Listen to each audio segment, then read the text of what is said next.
All right, so we're going to add a couple things. The first thing I actually noticed is I think the shadow that I added up here could be better on the moon, just to show the shape of it a little better. So let's go back here. And so this was the curves, right? Let's just make a copy of it so we can compare. And here I'm just going to fill this with black. So edit, fill with black.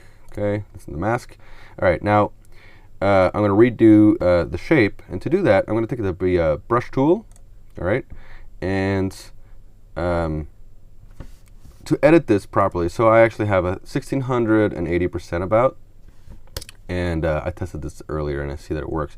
To change this, what I did was I held on the Control and the Alt key. That way, when I click, I can kind of change the hardness by going up and down, and the size by going left to right. All right, so something like 1600. What was it? 1670%. That's something like this.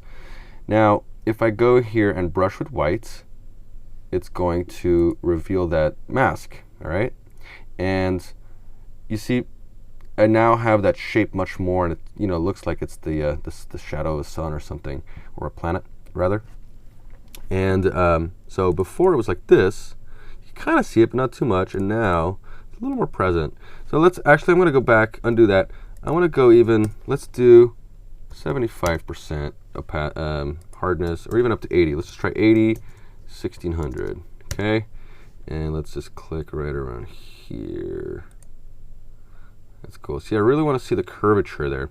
And another thing is, I feel like maybe if there's a little warmth down here at the bottom, it could really help with that. So I'm going to just make a new layer, and with the brush, still the brush, go with some of these warm colors right here, not too green, more in the warms up here. Let's do this. Let's go with a 20% opacity. So just on the number keypad, if you just type in a number, it changes the opacity of your brush, as you can see right here.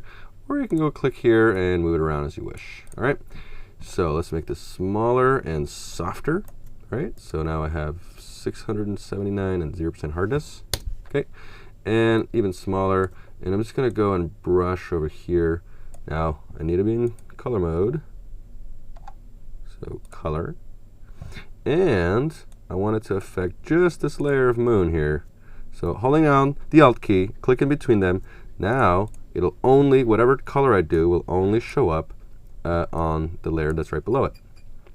I like to have a few variations in color, otherwise it looks all monotone. So let's go ahead and do that a little bit. Something like this. Let's see, what do we got? Before, after. It's definitely warming it up, maybe a little too much. Let's try something like this. And let's make that a little bigger, actually. A little bigger. There we go. Something like that. Before, after. It's a little too strong, so let's just tone down the opacity on this mask to about that. I like that. Okay. And if it's maybe too much right there, let's tone it down even more. So I just wanted a little bit of warmth. A little bit of warmth to come up from there. All right. And okay, that's pretty cool. We're going to edit some more of this so it fits in all together. The next thing we're going to do is go all the way to the top, and let's create a new group. And we're going to actually create some sun rays. And so let's do, to start with, let's do a new layer. And take the polygon lasso tool right here, and click, and then shift click to make a straight line. And then try to go right in the middle if you can to make a triangle. Okay, so it's somewhat like that. And now you're going to go and hit this little button to get the default colors. Switch it so that you get white in front. And we're going to go here and fill with foreground color, or white. Would have been the same. All right, and deselect and hit the move tool. Okay, so now we're going to right click, convert to smart object, bring this right above him. I want my light source to be right here. So something like this. If I hit Command T, that little middle point pixel is right there. That's good. All right, so here we're going to have to repeat this a few times. So Command J to make a copy of this, and then Command T, and then take this little point, the middle point, and bring it to the bottom, middle, and then rotate from any point like this. And that's pretty good. Hit return. And once again, Command J, made a copy. Command T, transform. Bring this down to the bottom and rotate again. Something like that. They don't have to be totally even. I try to keep it somewhat even. Command J, Command T, one last time. And something like this. Okay. Let's even make it lower. Okay, like that. Let's go back to that first one. Command J, Command T. So every time copy and transform. Something like this. Enter, Command J, Command T. And bring it down here. Doing this kind of thing is a lot easier in Illustrator, but let's keep this to Photoshop. Something like this. And down here. Pretty good. All right. And then select all of these together. And right-click, convert to smart objects. Made one object out of all of these. Command T again, and bring the source down here, and let's just make this bigger so they go all off screen. All right, they're a little wonky, but it'll work. They're not totally even. Okay, so what do I want to do with this? First thing is, I want the shape, I don't want the color. So I'm going to take the fill and bring it all the way down, so it's completely invisible. And then when you double-click here, outside of the name of the layer, and we go into, let's go to Gradients Overlay. So I already have this layer, this gradient selected and positioned. So if and it's at the right blending mode because this is what I did earlier. So blending mode, select soft light. All right, the opacity is 100%. The gradient, I can click on it and you can see it has a black over here on the left.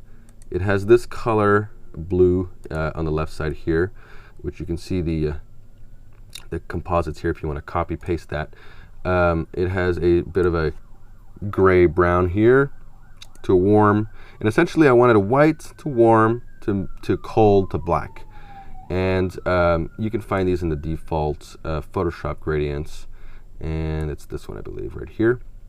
So white to warm to cold to black. All right, and you make it radial, so it's not a linear. It's not a it goes from in a circle. And scale it up to 140 or so %, and then what you can do, what I did, is you can click and drag this gradient, you see, in this space, and you can see what's happening in this little window. So I want the light source to be down here at the bottom, so something like this, like there, somewhere there. I don't want these to show too much, so that's pretty good. And hit OK. And another thing is I want these to be blurry, so filter, blur, Gaussian blur. And let's go in here. Let's try 10. That's pretty good. All right. I don't want it to be too evident. Maybe even more. Let's try 20. That's even better. Okay, something like that. See, there's these little rays up here. I kind of like that. I don't want them up. I don't want them everywhere. So let's create a mask and hit the B for brush. Make sure our opacity, well, 20 is fine for now. Hit X to get the default colors, black in the front. And let's make this even bigger. Whoops, undo that. And a little bigger. And I'm going to brush out here because I don't want these rays to go too far. I'm mostly interested around here. So I'm just kind of masking it out many times because I have 20%. So that's pretty cool. All right, so let's see, before, after. It added a little bit of something. There's something going on there. It's kind of interesting. And then the more evident thing is we're going to, let's actually call this rays. Okay, and let's close all this. We don't see all that. This was some vignetting, so we can call that vignette. And what's this? This is nothing, I believe. Empty layer. Is it? Empty. Oh, no, I have some shading. This is why you want to shading on moon. It's a good reason to name your layers. Okay, and this we'll call light source. So we're going to create a light source. So to do that, go to the Edit menu, Fill, and we're going to fill it with black. Okay, and oh, I had a selection. So Command D or deselect. Do that again. Fill, black. Okay, and now I'm going to put this on screen mode, not color dodge, screen. And we're going to make this into a smart object again. And at this point, I can go ahead and do filter and render and lens flare. Okay, my spot is right there, I believe, and I'm going to start with a small 50 millimeter, but I want it to be pretty low, 50 to 300. I want it to be like under 70. I just want a little bit of that, not too much. Hit OK, and then I go back and do another one on the same smart object. So that's render, lens flare. Let's go to the 100, and let's bring this up a bit. Okay, I want it to be pretty strong. Something like that. Okay, that's pretty cool. A couple of problems with this light. First of all, it has a bunch of artifacts in here that I don't like with different colors, and it's a little too bright. So I'm actually going to go to this, not this one, this second one that I added. Oops, this one right here. Let's bring that down to, let's try 90. Sorry, that was a mistake. In here, 90. There we go, that's better. All right, the other thing I'm going to do to this light,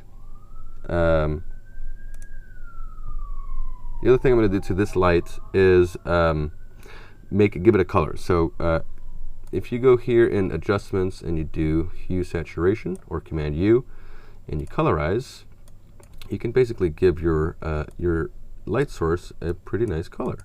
In this case, I'd like to be a nice and warm, right, like a sun, something like that. Maybe a little too saturated. That's pretty good. Okay, and that's cool. And I don't like these sort of things that it adds. Or I don't like them to be sharp. So I'm going to blur that. So let's try this Gaussian blur. Let's see what we got here. Before, see, I can see that line, and after. 20 is pretty good. Let's look at these little. So you got a few of these, but I kind of like the ring. I just don't like these, so we'll just mask those out. So add a mask, and B for brush. Let's make this. Right-click there to change the size of your brush. Let's make this opacity 100%. Make this a little bigger. I'm just trying to. I don't want these those dots. I'm not crazy about those. And even on the edge, I kind of want it to be very light, something like that.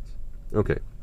Now my man kind of disappeared behind that, so I'm going to make a copy of him. I want to keep him below all that. Make a copy, and we'll call him man top. So he's at the top layer, okay, and bring him above everything else like that. But I want to let's make the opacity 20, and I want to blur it out a little bit, because if the light was going on him, I feel like it'd be a little blurry. So filter, blur, Gaussian blur. Let's do something like 2 pixels. That's pretty good, and that's not bad. It's kind of, let's see, would it be better if we multiplied him? Felt like it's not going to change much. He's pretty much just a shadow. Maybe 10% is a little better. Let's try 10%. Yeah, I like 10% better. Okay, so now we added our lens flare, our rays, and our man in the front. Now it's time to kind of bring everything a little more together. So a couple of ways of doing this. First is you can individually sort of shade things, which I will do. So let's call this light, this group here, okay? So we can see what that's before and after. Now I want to make another one, and we'll call this shading. Okay, it's another group. Make a new layer, and we'll call this darks. And I take a gradient, G for gradients, make sure that my color in the front is black or whatever blue. In this case, I kind of want this blue right here, it's dark blue. And I'm going to just paint over, okay, a little bit on the bottom here, bottom left, but just the right side. I'm kind of closing in a lot of this. It's getting rid of some detail because I'm flatly just putting a color in there. Oops, too much. That's too much. Something like this. It's already, by closing everything up, it's really helping make that illusion real. The light, maybe, another thing to make this a little better is just take that whole light group, let's make it 90%. So we kind of have a little bit of that coast, maybe 95 actually. 95 is perfect, I like that. Okay, so now we see that this definitely helped. This plateau is still a little light. So let's go all the way down to that plateau, and it's right here. And this is it. This is this layer that we already created. I'm going to go ahead and make another one, and and make that a clipping mask as well. So by holding down the Alt key in the middle there, it really, anything that I put on this layer only affects it on what's visible on this layer. All right. So in this case, I'm going to take a brush and make sure my opacity is no more than 20, say. And I'm going to go ahead and just brush over here. I want it to be a little, I don't want as much information and detail in this area. I want really your focus to be here, something like that. Okay, so that's pretty good. And the last thing that I like to do, and I do this almost on every single project, first is, so I have a little shading here. I'm gonna add a photo filter. And in this case, let's see, what color would I like? Do I want a warm like I did here? Do I want a cooling filter like this? Oh, that's kind of cool. I like that bright blue. Those bright blues are nice. This one's all right. These are pre-made filters. You can make your own too if you wanted a violet one. I kind of like the blue violet for this. I kind of like this bright blue one. Let's see that before, after. So I like it. I like it everywhere except in the sun. So I'm going to keep that, make my opacity back to 100, and I'm just going to mask it out here so that we keep our warmth like that. Make this even bigger, something like that. So that really added the blues around, which I like. Kept some of the warmth over here. All right, now the last step to really help this is I create a, basically Command-Alt-Shift-E makes a new layer of everything that's visible. All right, and then once I have this, I go to, and let's just make this a smart object. And call this whole project. Okay, make this a smart object. And filter, camera raw filter. The reason I use this is because there's a few effects in here that are unlike any other. So the first thing I do is, I'm in space and stuff. I'd like a little clarity. That'd be nice. Maybe a little bit more contrast, just a touch. And maybe bring the temperature a little cooler. I don't know. Is that going to change too much? I don't know. Warm is pretty nice too. Let's just keep it at 0 for now. What I do like is split toning. In this case, my highlights are pretty warm. So let's keep them here. Let's add some of that. And my shadows are pretty cold. So somewhere around here. Let's add a little bit of that. It does flatten a little bit, but it also brings everything together. So that's pretty positive. Okay, something like this, maybe a little purple. And what happens if I go too bright? A little too much is there, okay? And then I go to effects, and I add a little bit of grain, a little bit of noise basically in there, and maybe a little post-crop vignetting, even though I've made my own considerably strong. And let's go back in here. Okay, I like this. Let's see, that kind of like that. It's pretty cool, huh? So, you know what I'm gonna do? I'm gonna try something interesting here. I like this to be sharp, so let's go ahead and sharpen this up like this, and hit OK. I like that, but all around, away from the center and away from him, I want it to be a little blurrier. So what I'm going to do is I'm going to make a new smart object via copy, and in this one, I'm going to go back in here, double click on the camera raw filter, and this time I'm going to, instead of increasing the clarity, I'm going to lower it and hit OK. And now I'm going to make a mask on this, and I'm going to mask out the center part. Okay, so before, see, I'm kind of blurring out where it gets farther away. So I really like that. It's kind of a, it's almost like a blurred lens effect, which is kind of cool. So, and this was the added contrast and everything. Okay, so, and there we go with our final product. Pretty cool.